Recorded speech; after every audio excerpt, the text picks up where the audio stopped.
Welcome to Self-Assessment, My Financial Health. Take a piece of paper and a pen, watch the video and follow the instructions. Before we start working on financial health, let's reflect on what is financial well-being. I really like this definition from American Consumer Financial Protection Bureau.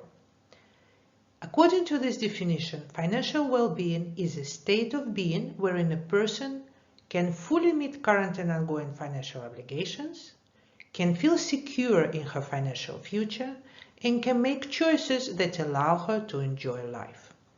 As you can see, there are three different elements to financial well-being: short-term obligations, look into the future, into our long-term financial future, and also reflections on what we enjoy in life and how we use money to enjoy life.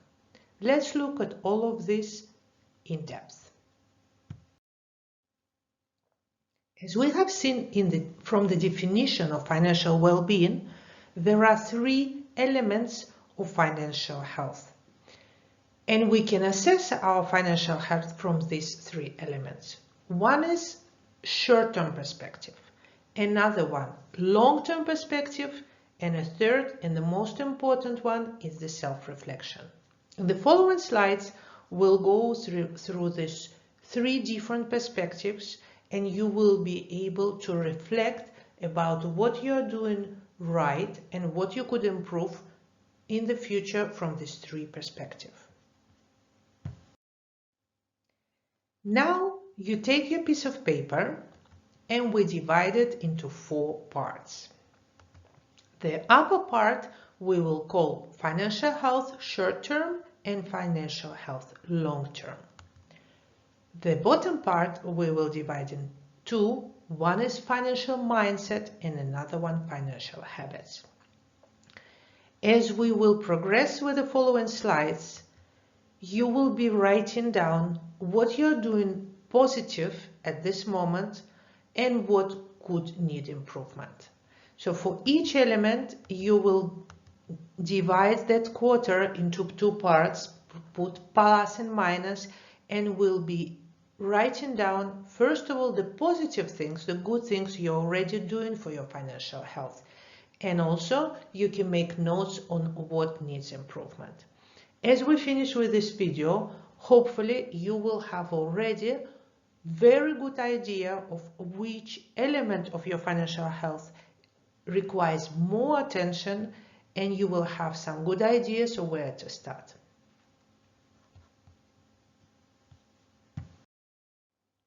Let's start with a reflection on what you are doing right for your financial health in the short term. First of all, let's look at how much time you are spending on finances. I meet lots of people who never dedicate any time to their finances. We all are busy, life happens, we have interesting projects, we have milestones, we have deadlines, and finance actually never is there unless you are in a very urgent financial emergency.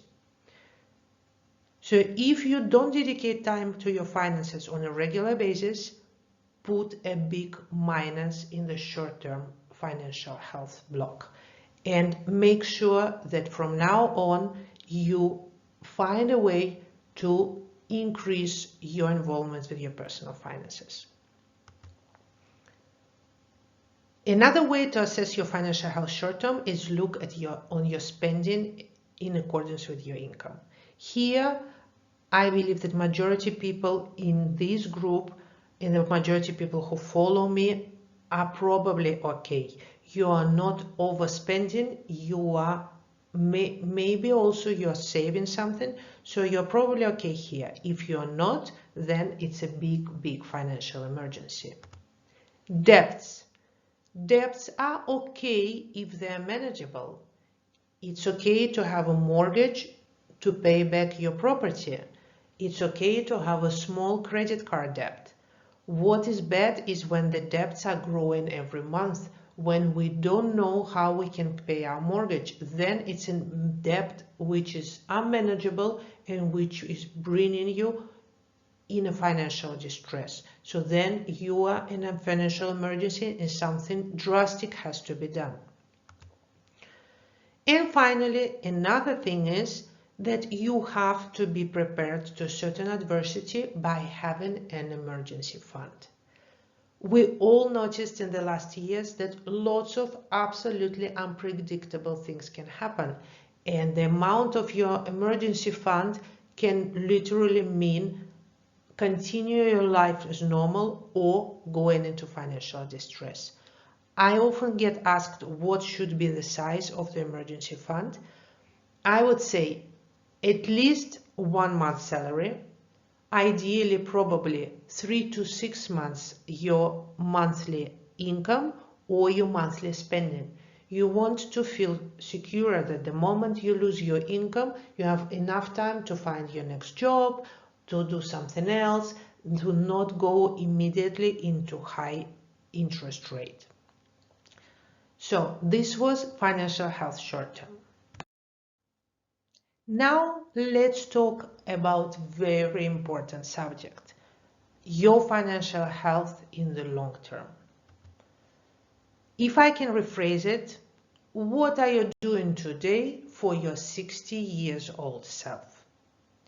It's actually proven that when people look at the picture of themselves when they are old, they immediately increase their rate of savings. The problem with pension planning and the problem with saving for the long term is that it's kind of impersonal. It's for something so far away that we cannot relate to it, and we actually don't feel like it's very necessary or urgent. But it is very important. So try to connect with your 60 years old self, with your 50 years old self, with whoever you want to connect in the longer future, and see what you are doing for that person. How much money do you actually pass to your future self? What is your rate of annual saving compared to your annual spending? How is your wealth growing over the year? Did you manage to accumulate certain funds for yourself for the future? Did you think of your career perspectives for the age above 60? We all are very focused on our career today. We're really focused on what our today's boss is thinking about us, but how much further on are you really looking? Are you in the job which will keep you and which will make you happy when you reached above 50? All this requires thoughts, reflections, and time.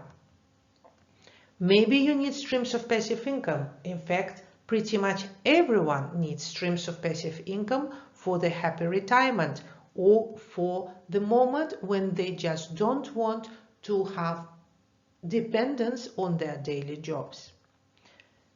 And did we actually think about life outside of work?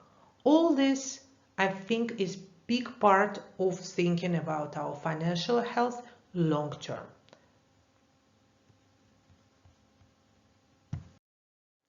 And now, probably the most important part of a financial mindset. First of all, I think it's interesting to think and reflect about the statement. I spend money on what really makes me happy. Far too often, we are caught in our daily routines. We're doing things because we have been doing them always, or because our parents told us we should be doing it, and we don't even reflect of all this really makes us happy. And especially with spending money, it's so easy to spend money on something because somebody else thinks it's a good deal, somebody else thinks it's a good investment, or somebody else thinks it's a right decision. While in the meantime, there are maybe some things which would make you happy, which you don't prioritize, don't put funds on, just because, well, just because you never thought about it. Another important element of financial mindset is I have control over my finances. Far too often we give money too much power to what is happening to us in life. We need to feel confident in our relationship with finances, especially women. Women feel very often unconfident, they feel inferior, not good at finance, I'm not good with money, it's not my thing. These are all statements I hear far too often. We need to build our personal confidence with finances, and if you need more knowledge, well, then you need more knowledge. Maybe you just need a little push, but we have to be in control, we have to feel confident. Unless we are in that space, we will always feel that somebody else is doing something to us and we are not in control. Money should not cause us negative emotions, and there are lots of things around money which is very emotional, which comes from very far away, which comes maybe even from our childhood, when we feel guilt, we feel worry, we feel sadness. It's important to reflect on all these emotions, understand these emotions, and maybe say goodbye to these emotions. And each one will need to take a personal route to work on their money emotions, but it is very important. We know that even the richest people in the world still feel unhappy, still feel poor, still feel dependent on something, because it's all in our heads. So think about it. And also, don't give money too much power over us. We really either blame money for where we are, or we praise money for where we are, saying, I'm here thanks to my parents' funds. I'm here because my parents could afford to do it for me. No, it's all about you and what you are doing. And where you're today is in your power. Money is a tool. It's up to us to use this tool. But what we are doing today, it's not because of, instead, it's because of us. Money is just a tool.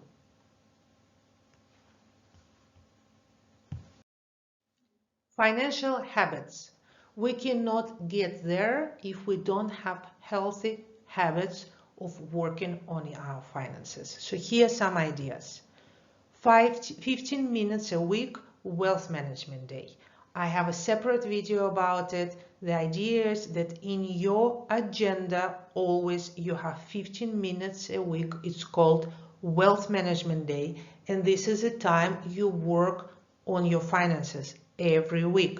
There are lots of things you can do in 15 minutes, and there are lots of things you can do if you do them every week. So if you don't have this time blocked in your agenda, block it now.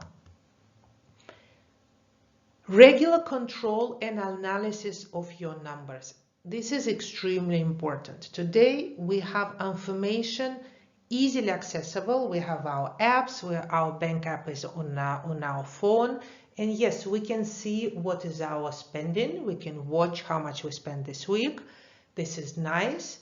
But unless we really go into analyzing numbers, putting them into different categories, comparing month to month, taking out certain percentages, reflecting on the total and on the parts, comparing it with our goals, we will not get anywhere.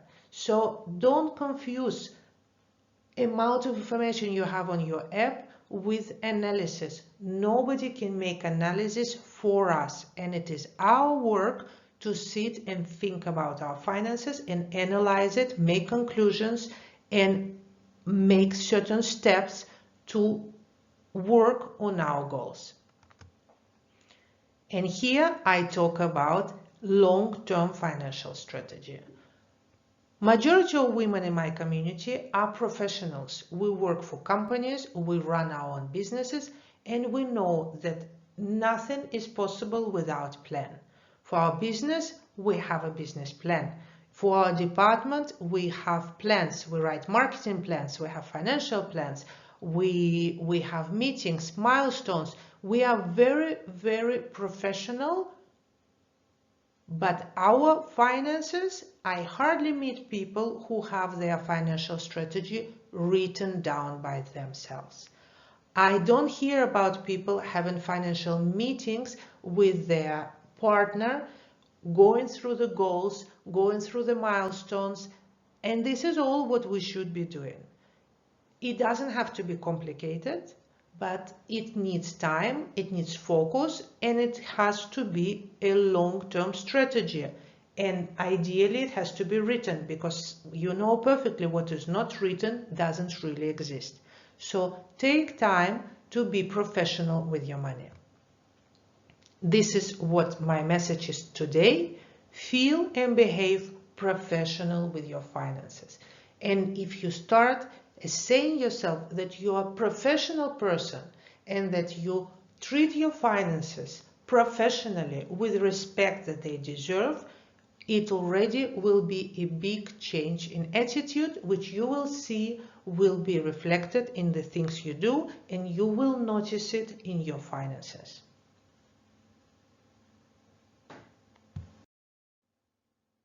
Financial health reality.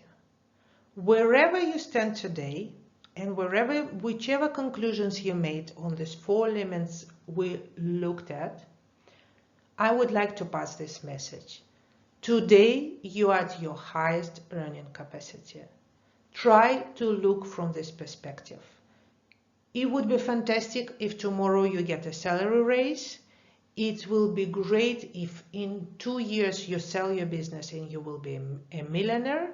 But you need to see your financial health reality today with what you have today. And today you are at your highest earning capacity because it is today, because it is not yesterday and it's not tomorrow. And one day you might not be able to earn money, or your cost may be even higher than today. So being prepared today doesn't make you a pessimist. So if today you will have a contingency plan, and if your savings will be based on your today's earning capacity, whatever little it is or a lot it is you think, and if you are prepared today and start saving today, start investing today, you will be better off in whatever situation will happen in the future. And we all want that the future will be brighter, it will be better, we will have more time, but we need to do something today. Women today are fighting many battles. It is time we prioritize our financial well-being. So I really hope that this short video gave you some ideas on what you can do for your financial health today, that you can look at all 4 elements, you can decide which element deserves your most attention, and you can start working on your finances. And if you want to do more job, you can download Financial Health Checklist, and there you have lots of activities from different elements which you can implement. So you receive 2 resources, this video and Financial Health Checklist. If you watch this video, download Financial Health Checklist and start working with it.